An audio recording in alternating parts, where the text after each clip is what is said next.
let's get started with my recipes. I've got my pot in the Ninja Foodi and I'm adding to that a steak. So I've sliced this up into strips. It's not too thin, but I've got enough here for 2 people.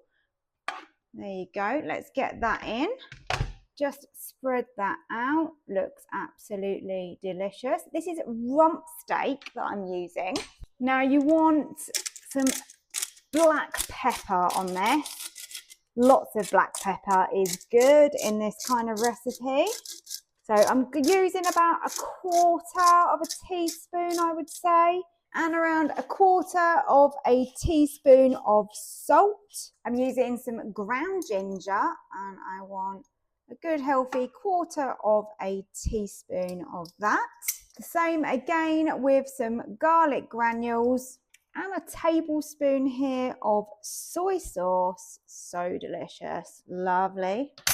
And then a 1/2 teaspoon of brown sugar. If you're new here, don't forget to subscribe to my channel. I make all Ninja Foodi recipes. So if there's something you're interested in, then remember to hit that subscribe button below and give me a like as well if you do like this recipe. Now we need some beef stock, and I love these little stock pots. I think they're so good. I've got 250 millilitres of hot water here.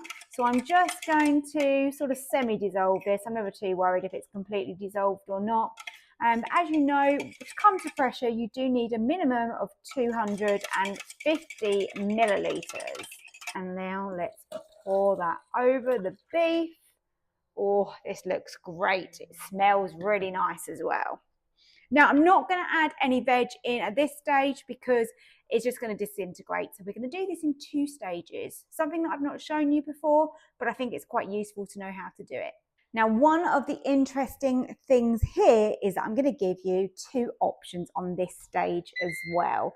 So let's start by putting the lid down. The pressure valve needs to be on seal at the top there, so just make sure that you have done that, because if not, you're not going to come to pressure. And let's slide over to the pressure cook options. Now, here are your couple of options with cooking your beef, and it really depends how you want your beef to be.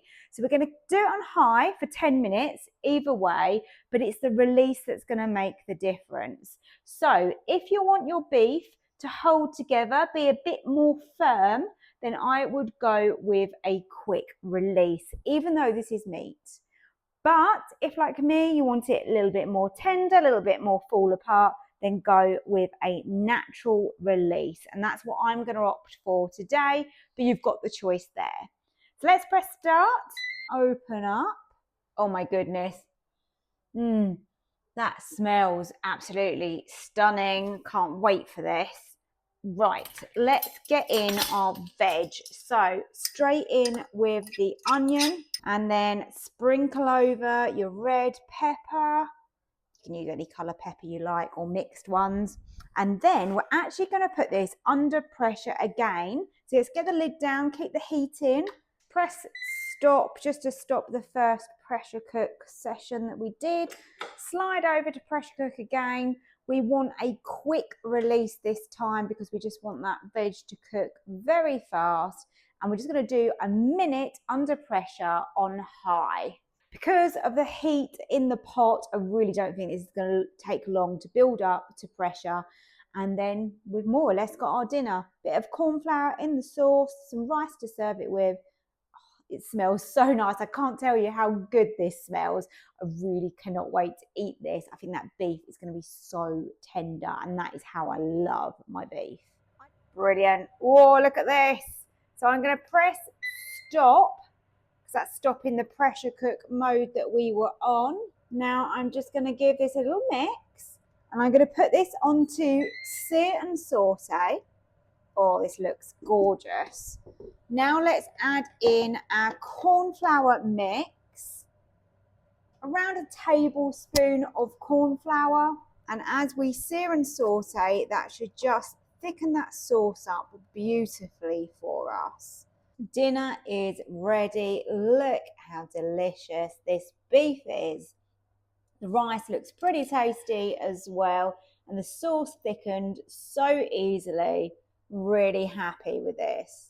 Let's just test a little bit of this beef. Yes, look how lovely and tender this is. It literally falls apart. Just prepped chicken, so I've got chicken breast there that I'm using. This is going to be really quick and easy to cook.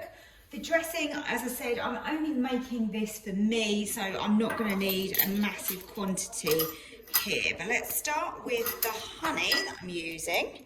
I've just got some squeezy honey and around 2 tablespoons, slightly under for me. And then the same amount of soy sauce. I use a gluten-free one, tamari. Any soy sauce is good. So a couple of tablespoons of that. Now I want a little bit of brown sugar in here, but we don't want a lot. There you go, let's add that in. I'm going to add in some garlic granules. You can use fresh garlic if you prefer. And also some ground ginger as well. And I don't need very much ground ginger. Sort of half a teaspoon.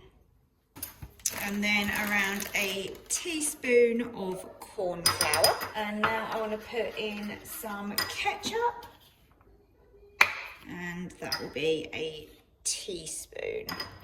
It's quite a sweet sauce, this one. There's so many different ways that you can make it. Often I use sesame oil, I use mirin.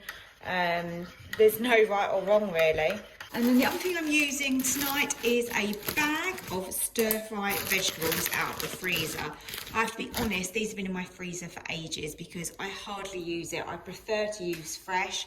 But in this kind of recipe where we're going to air fry it, I thought these might work quite well.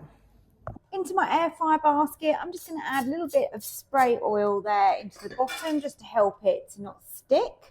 And then I'm going to put my chicken in. Obviously, you can double up, triple up, make as much of this as you can fit in the basket when you're making it at home for yourself. And then I've got my frozen stir-fry veg, which I'm going to put on top. And then we're going to get this straight onto air fry. Now I'm going to keep a really close eye on this because I don't know how long it's going to take. I don't think that chicken's going to take very long, and the veg, really, we're just defrosting it. We want it to still have a little bit of a crunch, which is why I've used the frozen in this. So I'm going to stick with 200, and I'm literally going to go 5 minutes, I think, and we'll keep a close eye. So the chicken and vegetables have had 5 minutes, and the veggies are defrosted. The chicken is starting to go white on the outside, but nowhere near cooked. I've put it on for another 5 and I'm going to check again. This has had 10 minutes now and I'm happy where we're at. We've got some crunch and some crisp on those veggies. The chicken is just cooked. That is perfect. I'm going to remove the basket. And as you can see, we've got a few bits that have fallen through. Absolutely fine. Let's turn it on to sear and saute. And then we can warm up our sauce in the bottom here. This recipe would probably make more sense if you were cooking it for a bigger amount of people, really. I mean, that looks like such a tiny amount of sauce in there, doesn't it? But equally, it shows you that it can still work if you're just making it for one like I am tonight. So I'm just going to heat this through, then I'll add the vegetables back in and serve that with my noodles. So here we are. So all I did was toss the chicken and vegetables through that sauce once it was warmed. And I've got a lovely stir fry here with my noodles on the bottom. A few little chopped nuts as well. That looks absolutely delicious and perfect for one portion. I'm starting this dish off by frying off my bacon. So I'm just doing that on sear and saute, adding a little bit of spray oil into the bottom there just to stop it from sticking. I'm just going to fry that off until it's got some colour, a little bit crispy, and then we can remove that. Right, we've got some colour on the bacon, rendered down a bit of the fat. I'm not worried about it being crispy as such because this is going to be going into a sauce. Just added the chicken with a little bit of spray oil, I could really have put these in at the same time, to be honest. I was just still chopping the chicken, so I thought, right, I'll start on the bacon. But I'm just literally just going to brown this off. We're not cooking it because this is going to go under pressure. You could chuck the chicken straight in. There would be no problems with doing that. But for me, I just like to see a little bit of colour on the outside of my chicken. Into the chicken, I'm going to add around half a teaspoon of garlic granules. That's going to add some nice flavour. Half a tablespoon of smoked paprika goes in. About a quarter of a teaspoon of dried Italian herbs. And this is serving 2 of us tonight. So in there, I've got around 250 grams of chicken breast. About half a tablespoon of tomato puree. You're going to need 2 tablespoons of a really nice tomato pesto. And this is sun-dried tomato version, and it tastes so good. And so I tend to go with heaped teaspoons. I love the flavour of this pesto. It tastes amazing. And then into here, I add 100 millilitres of chicken stock, or you can use veggie stock. So all I'm doing now is I've got the sear and sauté off. I am just mixing this together. What I want to do is get this out of the bottom of the Ninja pot and put this in with the bacon. So this is going to be cooked in a pot-in-pot method. And we're going to have on the bottom our potatoes to make mash to go with this. And then this is going to sit on the rack over the top of it. There you go. So I'm going to give this a quick rinse, but I'm not going to worry too much about it being perfect. And then this is our chicken and bacon with that lovely sauce. Now I've rinsed my pot very, very quickly. As you can see, it still looks dirty, but I got the main part of it out. So in the bottom here, I have got my potatoes, 400 grams of potatoes chopped up into chunks. Into the bottom here with my potatoes so that they cook and everything is going to steam in here and come to pressure. We need liquid, and that is of course going to be stock because it's going to give much more flavour to my mashed potato. You can use veggie or chicken, you know, whatever you want to use in it is good. With this, I'm going to drain the potatoes, so it really doesn't have to be in a perfect amount just to cook it. I'm going to go with about 300 millilitres. And then we can grab our rack, put our chicken dish over the top, and I'm going to cover that with some foil. And then just lower that over the potatoes. Of course, if you want to cook some vegetables at the same time, you can do that. You can add in another layer. You could maybe put some green veg in a parcel, lay that on top. That would work really well. But I'm actually doing some green beans, and I'm going to do those separately tonight for us. Lid down and slide over to pressure cook. We're going to make sure your pressure valve is on seal, very important. Now you can do this on a natural release, cook it for less time. I'm going to opt today to go with high. I think this is really only going to need 5 minutes. Those pieces of chicken aren't very big. Potatoes do cook quite quickly, I have found. Let's try it. Let's see if it's enough. If it's not, you know, we'll go again. But yeah, I've not done something like this with the chicken and potatoes at the same time. So it's a little bit of guesswork, but we're normally pretty accurate, aren't we? So let's go with a quick release because the chicken is in a sauce. It is covered with foil, so I think it's going to be fine. I don't think it's going to dry out at all. Can lift out the rack and we can check that chicken. Whew, it's hot. Potatoes look lovely and soft, so I'm going to drain those and get those mashed. So I've got my son doing the mashed potato for me. And let's open up and have a look in our chicken. Oh, this looks lovely. But to make this nice and creamy, we're going to add in some of our cream.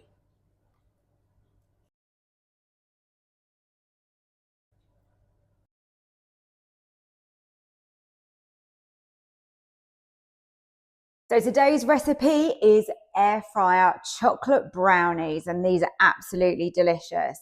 Over here on the hob, I've got some water that I'm just warming. And then sitting over the top of that, I've got 100 grams of unsalted butter and 100 grams of dark chocolate. So we're just going to melt those together. You can actually simmer water in your Ninja if you prefer. But the problem I have is that this one, I probably should have bought a bigger one. That it's a little bit temperamental. It can easily fall in. So a little bit annoying. I should have bought a bigger one. These are available on Amazon and they're really good. Just means that you can do the whole process using the Ninja, but never mind. Anyway, so I'm just going to be using my hob alongside today. I'm going to be using my deep Ninja tin, and as you can see, I've just greased that with a little bit of butter.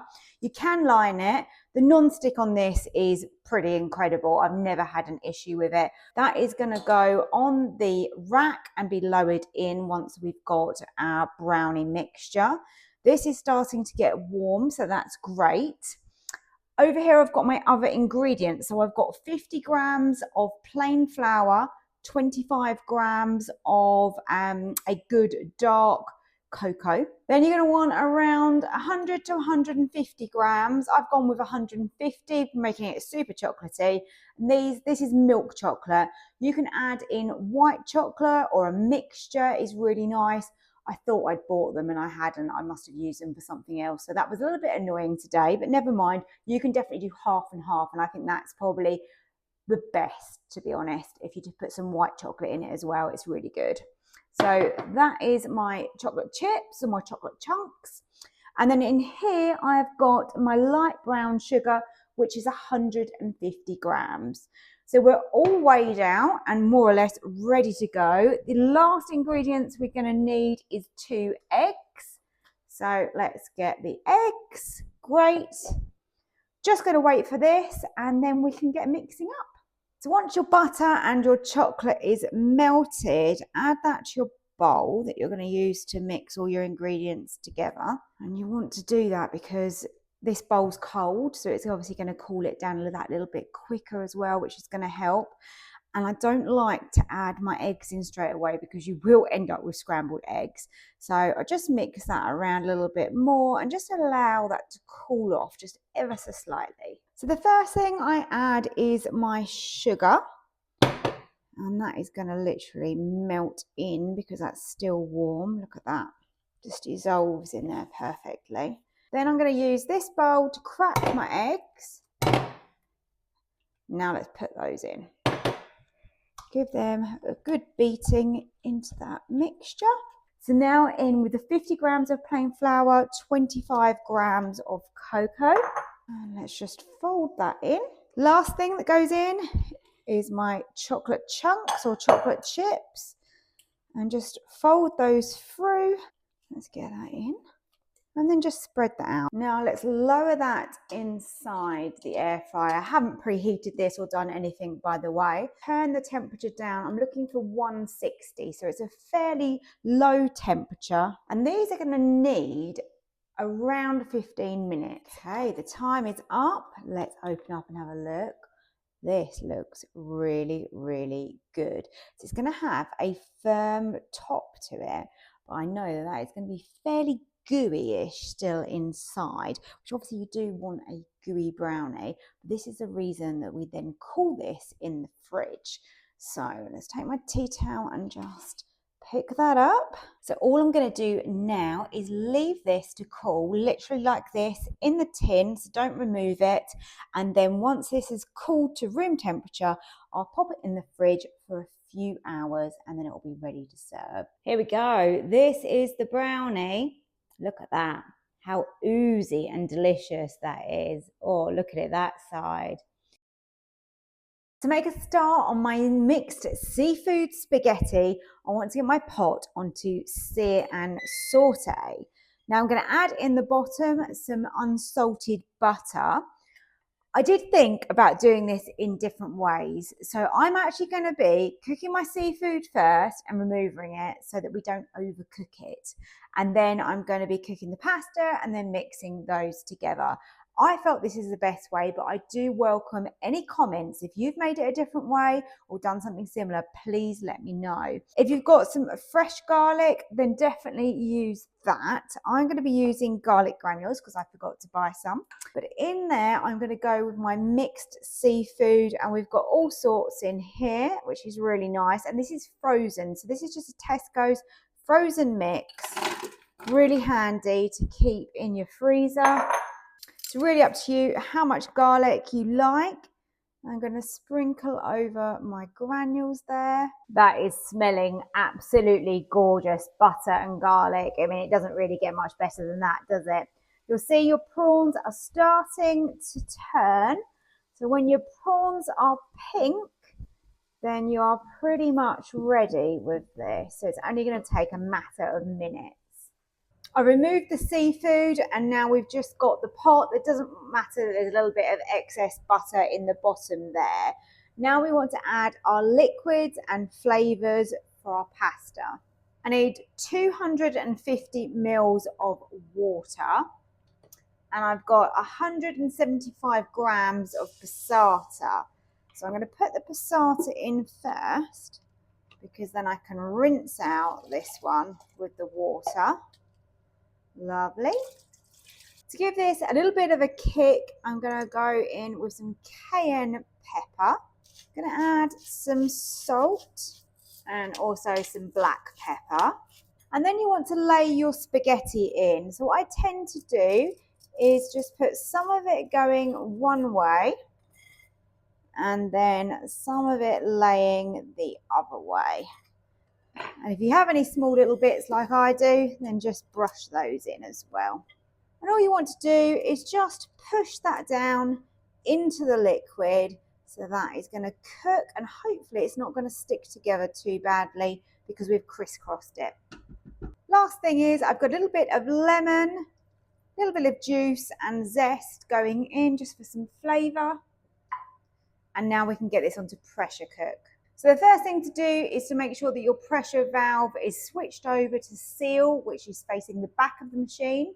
And then just slide across to pressure.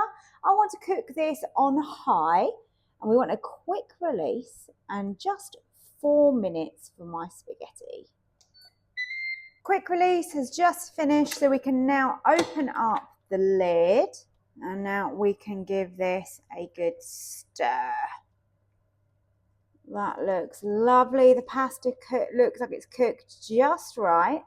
I'm just breaking up some of the pieces that have stuck together ever so slightly and just stirring it in that sauce. Now it's up to you whether you want to add a little bit of chili to this, maybe just a few flakes, or chop up a little bit of fresh chili. Get your seafood back in with the butter as well that's in here, because that's just going to make it taste even more delicious. There you go. Oh, look at this now. And the nice thing about this is the quantities are just right, so we don't actually have to sear and saute it. The heat in here is just going to reheat the seafood through, which is beautiful. I'm going to add my chopped basil to this. How simple was that dinner? So easy. And by doing it this way, we know that our seafood isn't going to be overcooked, and we've got the beautiful kick of chili and cayenne in that tomato sauce, along with that nice buttery garlic running throughout it. Absolutely delicious.